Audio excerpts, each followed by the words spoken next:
the 13th of August, 2025. Thursday. Arno, your boyfriend, has invited you for supper at his place. Things have been fine since Budva. But you scared to tell Arno about your kiss with Duncan, even if it was part of a deal. You wait outside his apartment door as you hear his rap music inside. You knock again before Arno lets you in. You smell burnt food as you enter. Arno kisses your mouth and is excited to see you. You can tell he's a bit tipsy, but it doesn't bother you that much. He's barefoot, his blonde hair combed neatly to the side for once. He tells you he burnt the buns he was planning on saving for dessert. You tell him it's okay as he gets you a glass. Over supper, you think about Chelsea's nonsense on the plane home from Budva. You ask Arno if he wants Chelsea back.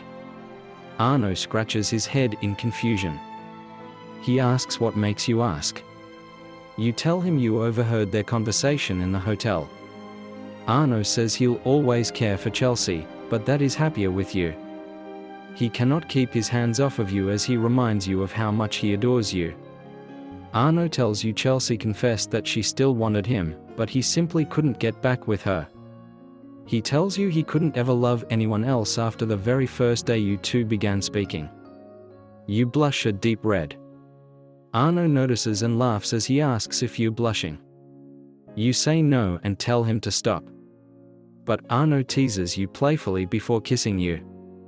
Thursday evening, 11 p.m. Jonah and Arno had arrived at Arno's flat just 4 hours after Arno left. You had let Arno go out with Jonah for a few drinks.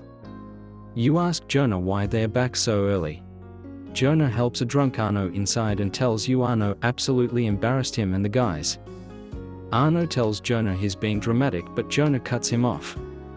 Jonah tells you Arno forced them to go to a sports betting lounge where Arno got both drunk and rowdy. Jonah also tells you Arno threw up in their friend's car on the way here. He tells you that Arno is back to his old ways before leaving. You speak to Arno, whose face is red and sweaty.